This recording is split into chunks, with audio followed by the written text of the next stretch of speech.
Jadi hari ini kita belajar, saudaraku, dari firman Tuhan, ya, bahwasanya semua pencapaian-pencapaian atau goal-goal dalam hidup kita, ya, biarlah itu sesuai dengan kehendak Tuhan. Amin. Itu secara umumnya. Dan kalau itu belum sesuai kehendak Tuhan, jangan teruskan di situ. Biar kita evaluasi lagi, ya, kita cek lagi, kita luruskan lagi, sehingga setiap hari, ya, setiap minggu, setiap tahun, sepanjang hidup kita, ya, kita tetap menuju kepada goal yang ditetapkan Tuhan bagi kita masing-masing. Kalau Billy Graham berkata, ya, manusia ini kecuali dia kembali kepada Tuhan, karena pada waktu dia diciptakan dihembuskan Tuhan nafasnya kepadanya, jadi hidupnya itu berpusat kepada Tuhan.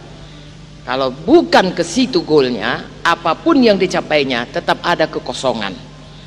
Ya, banyak orang berpikir, aku kalau nanti sudah lama hidup, akhir-akhir hidupku biarlah aku hidup senang, tidak ada persoalan karena semua udah cukup, uang udah cukup, ini udah cukup. Saudaraku, sekiranya pun itu tercapai, ya, hidup tidak ada persoalan atau semua persoalan bisa, tetap aja ada kekosongan di dalam hati, tetap saja pencapaian itu tidak seperti yang dikehendaki Tuhan, sehingga jiwa kita, roh kita tetap tidak puas. Hari ini biar kita luruskan semuanya. Haleluya, saudaraku, masing-masing kita. Amin. Dan kita melihat dari firman Tuhan bagaimana seorang yang sebenarnya dia, kalau dilihat dari dunia pun dia sudah berhasil, dan kalau dia secara rohani pun sebenarnya dia orang yang berhasil, tetapi dia meluruskan jalannya, dan dia berkata itu semuanya sampah, semuanya itu, ya, aku mau betul-betul lah mendapatkan, ya, apa yang sesungguhnya yang paling penting dalam hidupku. Saudara tentu tahu, yaitu Rasul Paulus. Ya, kita baca dalam Filipi 3, buka Alkitab kita, saudaraku. Filipi 3, 1, 2, 3. Tapi apa yang dulu merupakan keuntungan bagiku, sekarang ku anggap rugi karena Kristus.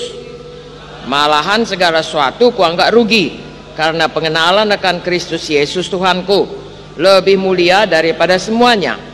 Oleh karena dialah aku telah melepaskan semuanya itu dan menganggapnya sampah, supaya aku memperoleh Kristus,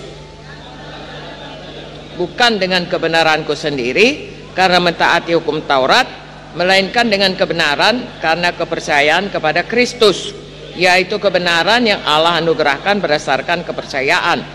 Yang ku kehendaki ialah mengenal Dia dan kuasa kebangkitannya dan persekutuan dalam penderitaannya, di mana aku menjadi serupa dengan Dia dalam kematiannya, supaya aku akhirnya beroleh kebangkitan dari antara orang mati. Bukan seolah-olah aku telah memperoleh hal ini atau telah sempurna, melainkan aku mengejarnya. Kalau aku dapat juga menangkapnya, karena aku pun telah ditangkap oleh Kristus Yesus. Saudara-saudara, aku sendiri tidak menganggap bahwa aku telah menangkapnya, tapi ini yang kulakukan, aku melupakan apa yang telah di belakangku dan mengarahkan diri kepada apa yang di hadapanku, dan berlari-lari kepada tujuan untuk memperoleh hadiah, yaitu panggilan sorgawi dari Allah dalam Kristus Yesus. Karena itu marilah kita yang sempurna berpikir demikian, dan jikalau lain pikiranmu tentang salah satu hal itu akan dinyatakan Allah juga kepadamu. Tapi baiklah tingkat pengertian yang telah kita capai, kita lanjutkan menurut jalan yang telah kita tempuh. Amin. Oke. Jadi saudaraku, ini Paulus ini sebelum dia bertobat pun dia sudah hebat ini. Ya, dia salah seorang daripada pemuka agama. Nah, tetapi dia berkata, yang dulu itu hebat sama sekali tidak ada apa-apanya. Dia tidak mau bermegah akan hal yang lama. Dia hanya mau, saudaraku, sampai kepada rencana Tuhan. Amin. Nanti kita lihat ayat demi ayat. Memang Tuhan berkata, saudaraku, kalau kita bermegah, janganlah bermegah, ya, mengenai apapun di dunia ini, walaupun semua orang mengejarnya. Kalau kita bermegah, hendaklah kita bermegah karena Tuhan. Di mana itu dituliskan? Yeremia 9, ya. Mari kita baca ayat 23, kuat-kuat. Beginilah firman Tuhan, janganlah orang bijaksana bermegah karena kebijaksanaannya, janganlah orang kuat bermegah karena kekuatannya, janganlah orang kaya bermegah karena kekayaannya.